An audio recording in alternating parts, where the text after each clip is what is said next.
Pag-aas ka pa natin na!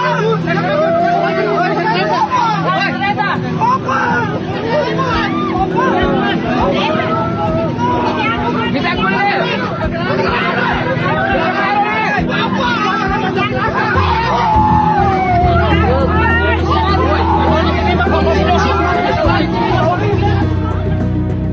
Ito ang mga naging eksena matapos paulanan ng bala ang ABC President ng Dato Abdullah Sangki Maguindanao del Sur na si Resty Sangki mula sa mga hindi pa nakikilalang mga suspect February 13, 2025. Hindi rin malaman ng mga residente kung paano sila re-responde, lalo na at sabay-sabay na pinaulanan ng bala si Sangki at ang dalawa pang kasama nito na isang barangay kagawad at barangay treasurer. Agad silang dinala sa ospital upang mapagamot ang mga tama ng bala. Inaalam pa ng pulisya kung sino at ano ang motibo sa nangyaring krimen. Pinaslang din kamakailan ang isa sa mga Council of Elders ng Pandag LGU na si Daero Dumagila at asawa nitong si Norhana. Matapos silang tambangan sa kanilang daan pauwi sana sa Matalam, Cotabato, ang kanilang mga naulilang anak ay umaasang mapapanagot ang mga salarin sa tulong ng pulisya.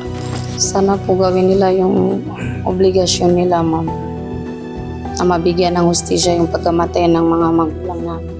Bukod sa kanila, biktima rin ng pananambang ang mga empleyado ng Maguindanao del Sur na si Asmuden Amilon, Kamran Abocar na dating chairman sa Dato Salibo at Anwar Dimasikil, Vice Mayoral Candidate. Puro mga supporters ng Team Aguila. Samantala, ang dalawang tatay naman na sina Rolly at Bong hindi pa rin tumitigil sa paghahanap ng hustisya para sa kanilang anak na pinagbabaril bago mag-eleksyon noong taong 2021. Yun lang ginahintay ko ba? Ginahintay namin dalawa. Sakit masyado sa karoon. Hindi namin hanggang ngayon, hindi pa namin gagawin tatuloy ng justisya. Walang magtutulong sa amin.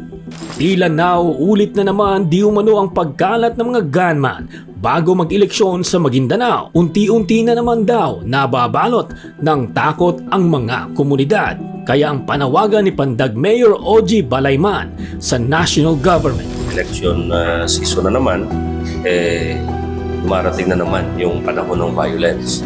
At ang panawagan natin sa mga national leaders natin, tingnan nila talaga kung ano yung real situation dito sa ground. Dahil kung magtanong-tanong sila dito kung anong klaseng mga tao ang mga ito, malalaman at malalaman nila ang totoo.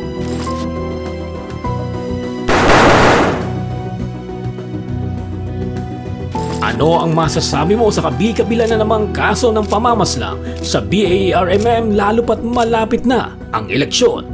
Kung meron man kayong suggestion o opinion, mag-iwan lamang ng inyong komento sa ibaba. Solid Archers, it's time